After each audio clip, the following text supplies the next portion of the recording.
Welcome दोस्तों, आपका हमारे YouTube चैनल पर स्वागत है। दोस्तों, आज का हमारा क्वेश्चन है, डीएनए ही आनुवंशिक पदार्थ है। ग्रिफिथ ने इसके पक्ष में क्या प्रमाण दिया, रेखाचित्र सहित समझाइए। यानी आज के इस वीडियो में हम देखेंगे ग्रिफिथ का प्रयोग। ग्रिफिथ ने सिद्ध किया कि आनुवंशिक पदार्थ क्या होता है, डीएनए। ठीक है, इस बात को बताने के लिए ग्रिफिथ ने एक प्रयोग किया चूहे के ऊपर, जिसमें उन्होंने क्या करा, डिप्लोकोकस न्यूमोनी नामक जीवाणु के दो विभेद लिए। तो आइए चलो देखते हैं उन्होंने किस तरीके से इस प्रयोग को किया। सन 1920 ईस्वी में ग्रिफिथ ने चूहे पर किए गए प्रयोगों के आधार पर बताया कि डीएनए ही आनुवंशिक पदार्थ है। उन्होंने डिप्लोकोकस न्यूमोनी के दो विभेद लिए। ठीक है, ग्रिफिथ ने क्या किया कि डिप्लोकोकस न्यूमोनी जीवाणु के दो विभेद लिए।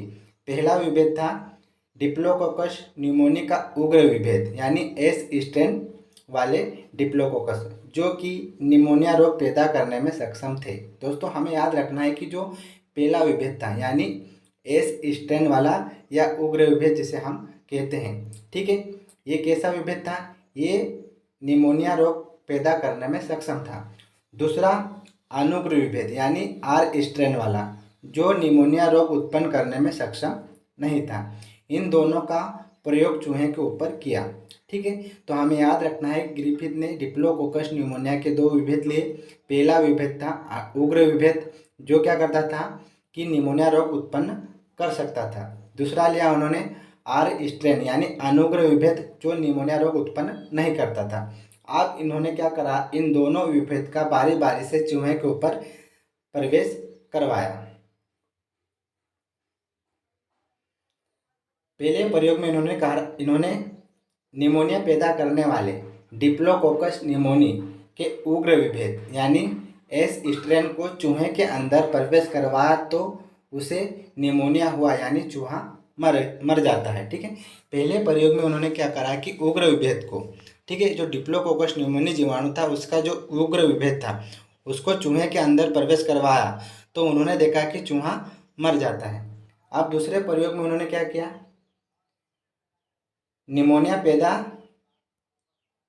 नहीं करने वाले डिप्लोकोकस न्यूमोनी के अनुग्र विभेद, यहाँ पे हमें करना है आर स्ट्रेन। ठीक है, अनुग्र विभेद को चूहे के अंदर प्रवेश कराया, तो उसे निमोनिया नहीं हुआ, यानी चूहा नहीं मरा। ठीक है, अब दूसरे प्रयोग में उन्होंने क्या किया, जो दूसरा विभेद था, मतलब कि अनुग्र विभेद, ठीक है, उसको जब उन्होंने चूहे के अंदर प्रवेश करवाया, तो उन्होंने देखा कि चूहा नहीं मरता है। ठीक है, अब तीसरे प्रयोग में उन्होंने क्या करा उसको हम देखते हैं। प्रयोग तीसरा, अब इन्होंने तीसरे प्रयोग में अनुग्र विभेद और उग्र विभेद के मिश्रण को चूहे में प्रवेश कराया, तो उसे निमोनिया हो गया, यानी चूहा मर गया। देखो, तीसरे प्रयोग में उन्होंने क्या करा कि दोनों को, आर स्ट्रेन और एस स्ट्रेन, अनुग्र विभेद और उग्र विभेद, दोनों का मिश्रण तैयार किया और चूहे के अंदर प्रवेश करवाया, तो उन्होंने देखा कि चूहा क्या होता है, मर जाता है। अब उन्होंने चूहे का विश्लेषण किया। ठीक है, जब इन्होंने चूहे का विश्लेषण किया गया, तो इसमें दोनों विभेद पाए गए।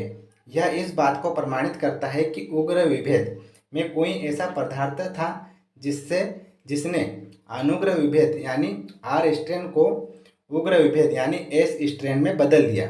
अध्ययनों से ज्ञात हुआ कि यह पदार्थ डीएनए था। इस प्रयोग से यह प्रमाणित होता है कि डीएनए ही आनुवंशिक पदार्थ के रूप में कार्य करता है। दोस्तों, अगली स्लाइड पे आप चित्र के माध्यम से इसको बहुत अच्छे से समझ सकते हो। ठीक है, पहले प्रयोग में उन्होंने उग्र विभेद को चूहे के अंदर इंजेक्शन के माध्यम से प्रवेश करवाया, तो चूहा क्या होता है, मर जाता है। दूसरे प्रयोग में अनुग्र विभेद यानी आर स्ट्रेन को चूहे के अंदर प्रवेश करवाता है, तो चूहा नहीं मरता है।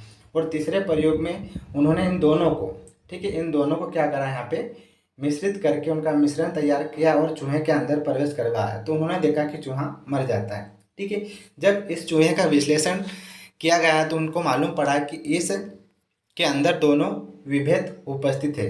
ठीक है, और जो उग्र विभेद है, ठीक है, उग्र विभेद क्या करता है कि अनुग्र विभेद को किसमें, एस स्ट्रेन यानी उग्र विभेद में बदल देता है। ठीक है, और फिर अध्ययनों से मालूम पड़ा कि इसके अंदर जो डीएनए होता है, वो डीएनए क्या करता है कि जो अनुग्र विभेद है उसको उग्र विभेद में बदल देता है। ठीक है, तो इस तरह से हमें डीएनए ही आनुवंशिक पदार्थ है, इसे सिद्ध करने के लिए ग्रिफिथ ने जो प्रयोग किया गया है, इस प्रयोग को याद रखना है। धन्यवाद।